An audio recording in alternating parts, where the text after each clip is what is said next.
Hey guys, what's going on? Welcome back for another video today. Let's talk about the trigger to start the backswing and why you may or may not want to have a trigger to start the backswing. And what is the trigger? So a lot of you guys, when you guys watch players hit balls, when they start their backswing, sometimes you may see them have a little movement before they start the backswing leading into the downswing, okay? Let's just call it the trigger. It is a small movement that kickstarts the main movement, which is the golf swing.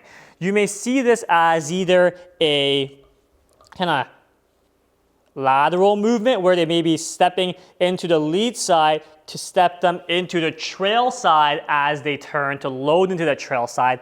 Or sometimes you may see a little bit of a kick-in movement where it looks like they kind of like kick in and rotate the other way to unrotate into the backswing side. Two of the main general triggers you may see most players do if they have a trigger. Otherwise, a lot of players also just start their backswing from a standstill and then they start and then they make the downswing.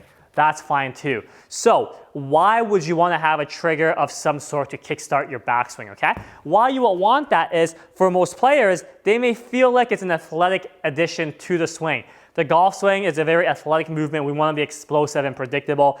Usually, if the movement is athletic, you would probably create a good amount of speed. So instead of starting from a standstill and then going, they try to add some movement to it to make it a little bit more flowy and athletic, like most other sports where you aren't really at a standstill too often.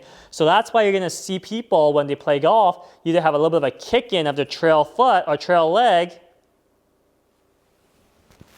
kind of like that, or what they could also do, like I said earlier in this video, is you may see a little bit of a push off from the lead side as they push into the trail side and turn.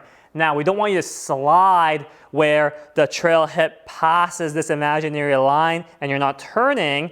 We just want to make sure that if you do push, you also turn at the same time, okay? So let's try it like this. A push and turn off the lead side into the trail side as you push and turn. That could also work too. One may work better than the other for you. You may not need any triggers, and that's fine too, okay? So that's the trigger. You may or may not want to add it into the golf swing. If you swing it well right now, or if you may not need to add it. If you feel like your swing's a little stagnant, it's a little too static when you start, you want to make it a little bit more flowy, that's good too.